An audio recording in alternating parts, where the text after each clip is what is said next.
Assalamualaikum warahmatullahi wabarakatuh. Saya ucapkan kepada doktor dan rakan-rakan.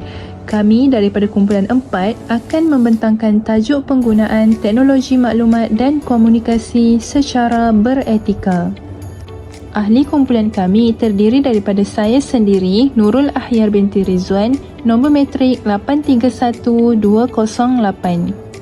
Dan saya, Salma Najihah binti Osman, nombor matrik 830978. Saya, Siti Aisyah Izzah binti Syukri, pemegang nombor matrik 830938. Dan saya, Nur Alif binti Razali, nombor matrik 830974. Sebelum memulakan pembentangan, mari sama-sama kita saksikan sebuah video berkaitan tajuk pada hari ini.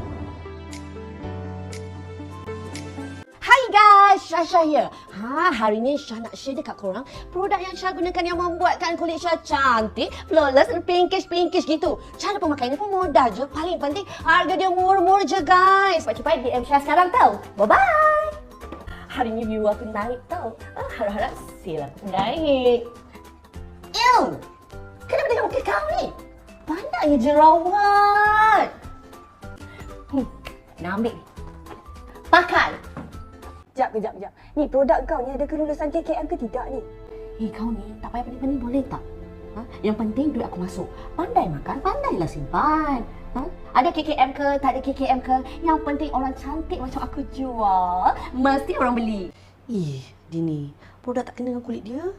Nak bising kat orang pula. Tante dia salah pakai. Kulit muka aku yang elok je. Kamu salah kau orang.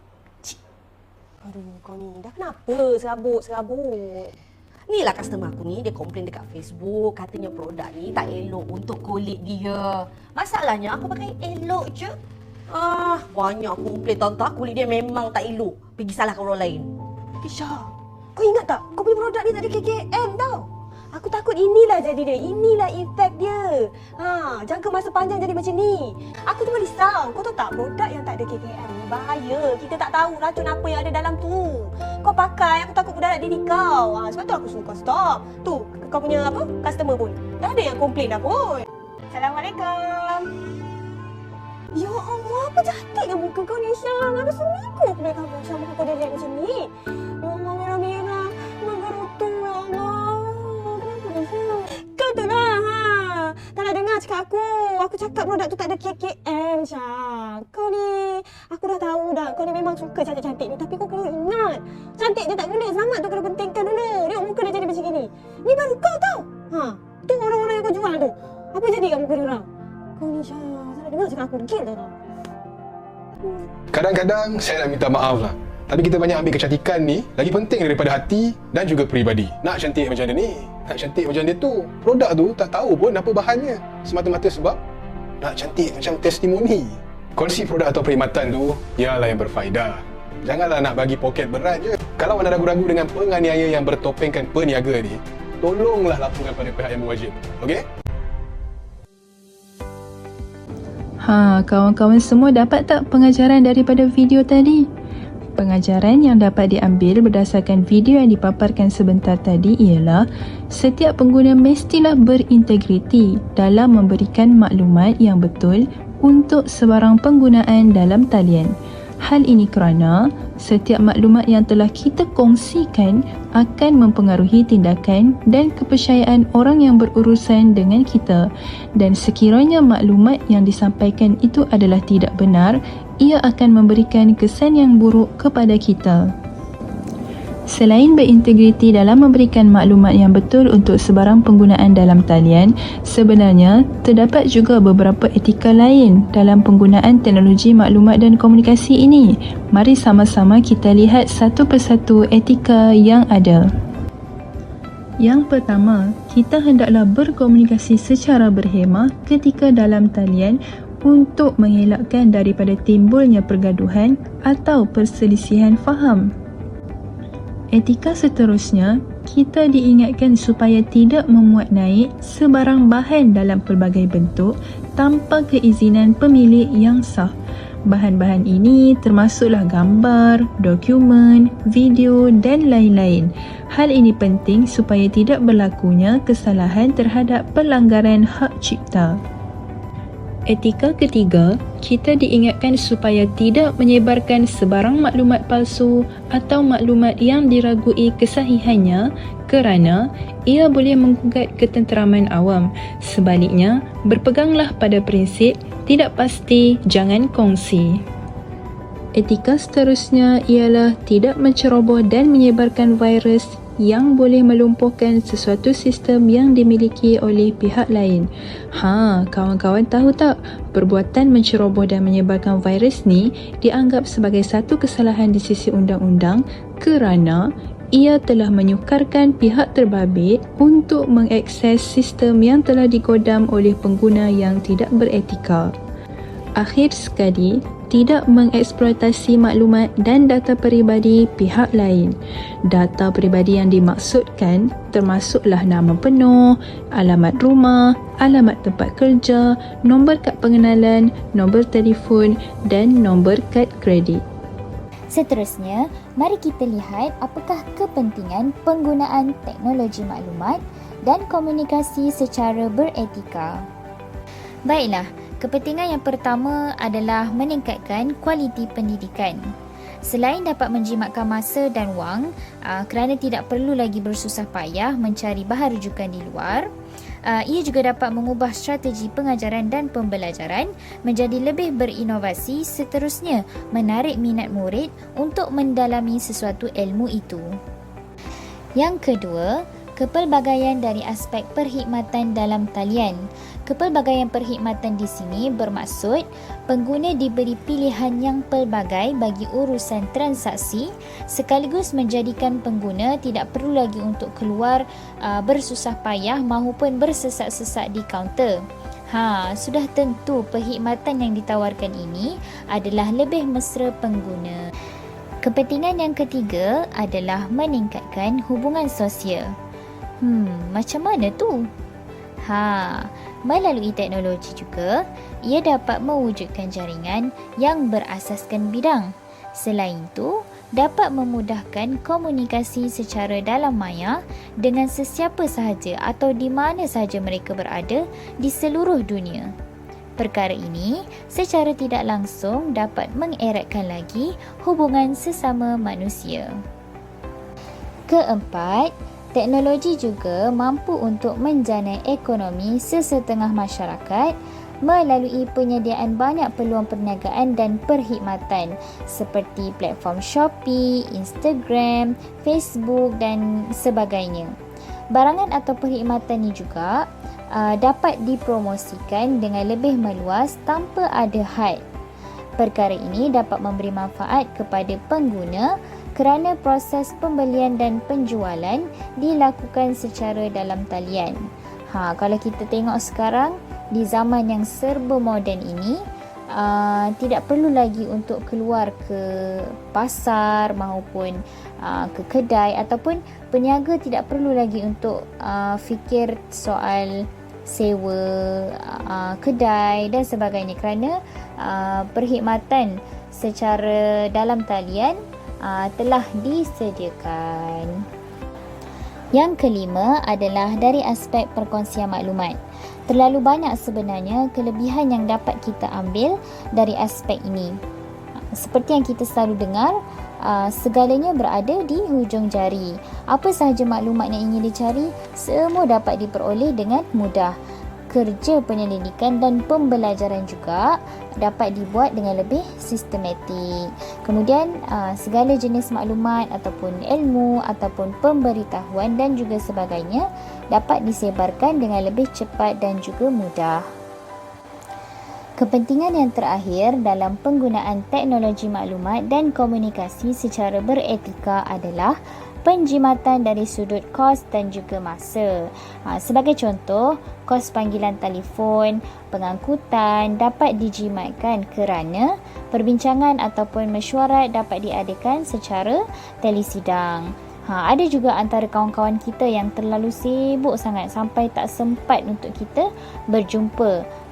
Kita boleh ambil inisiatif ni ataupun ambil kesempatan supaya berjumpa dengan mereka secara dalam talian.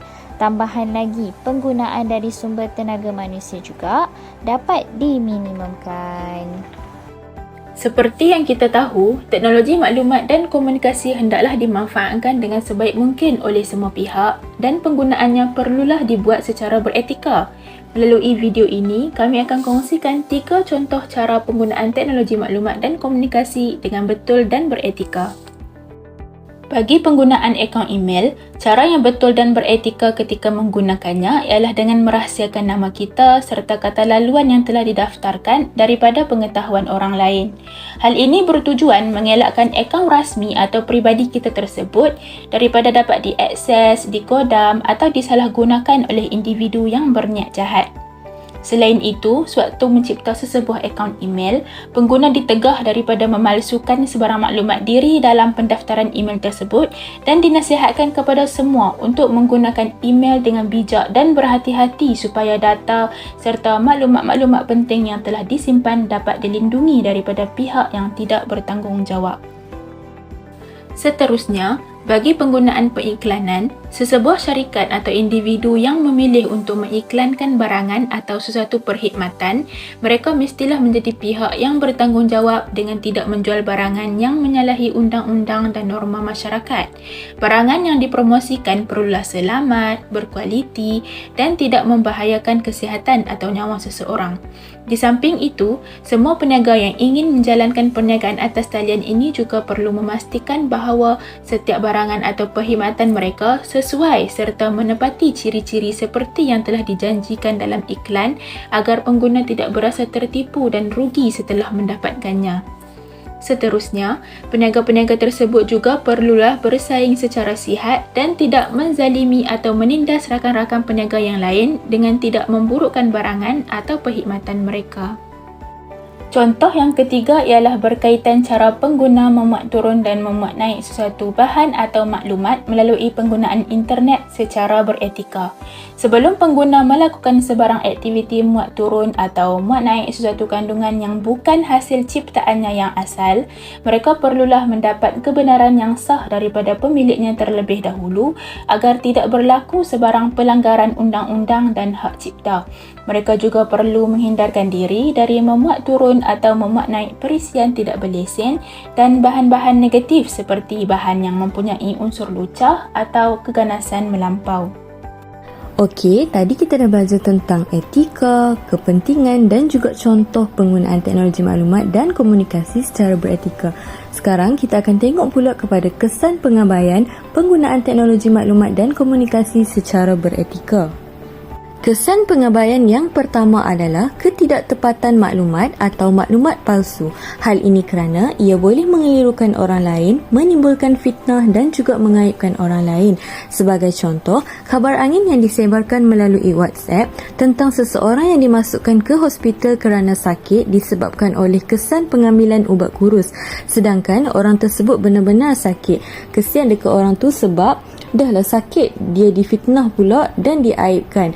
Orang yang menerima maklumat pula akan terkeliru dengan kabar angin yang didengari. Selain itu, serangan pelbagai virus. Misalnya, kesan daripada memuat turun yang tidak berhati-hati akan menyebabkan sistem komputer terjejas. Ia juga boleh mengganggu penggunaan harian dalam teknologi maklumat dan komunikasi sekaligus melumpuhkan operasi sesebuah organisasi. Seterusnya adalah isu keselamatan yang mana data peribadi seseorang pengguna berisiko untuk digodam. Selain itu, mereka juga akan terdedah kepada buli cyber dan keselamatan diri, keluarga, harta benda juga akan terancam. Pengguna juga berisiko untuk ditipu secara atas talian dan terlibat dalam transaksi palsu. Di samping itu, pengguna khususnya murid terdedah kepada bahan negatif seperti yang terdapat pada laman sesawang yang tidak bermoral atau pornografi. Bahan negatif boleh mempengaruhi pemikiran murid yang belum matang untuk membezakan maklumat yang baik atau buruk. Murid yang terpengaruh boleh terdorong untuk melakukan perlakuan yang tidak diingini, seterusnya meningkatkan gejala sosial. Dan kesan pengabaian yang terakhir adalah ketagihan penggunaan. Keseronokan melayari laman-laman sosial seperti Facebook, Instagram, Twitter, TikTok dan bermain permainan maya secara atas talian menyebabkan seseorang menghabiskan banyak waktu. Kesan yang paling ketara adalah terhadap murid yang menghabiskan waktu mereka melayari internet sehingga mengabaikan kerja sekolah dan waktu belajar. Produktiviti seseorang murid juga akan merosot jika terlalu leka melayari internet. Hal ini kerana ia telah menyebabkan pembaziran masa, mengganggu tugas harian dan menjejaskan masa berkualiti bersama-sama dengan keluarga. Dan yang terakhir adalah penggunaan teknologi maklumat dan komunikasi secara beretika dalam kehidupan harian. Yang pertama, kebebasan yang diperoleh dalam penggunaan teknologi maklumat dan komunikasi mempunyai batas tertentu dan etika yang perlu dipatuhi. Yang kedua, penilaian terhadap maklumat yang diperoleh patut dibuat secara rasional agar setiap tindakan yang diambil adalah betul. Dan yang ketiga, penggunaan kemudahan teknologi maklumat dan komunikasi secara sederhana akan mengelakkan individu daripada terasing dalam kalangan masyarakat. Seterusnya, sebagai pengguna kita perlu menjauhkan diri daripada sebarang jenayah cyber ketika menggunakan teknologi maklumat dan komunikasi. Dan yang terakhir, kita akan berasa gembira dan bangga apabila menjadi pengguna yang bijak dan penuh beretika ketika menggunakan teknologi maklumat dan komunikasi. Semoga kandungan video yang telah dikongsikan dapat menjadi sebuah ilmu yang bermanfaat dan berguna untuk kita semua. Itu sahaja daripada kumpulan kami. Sekian, terima kasih.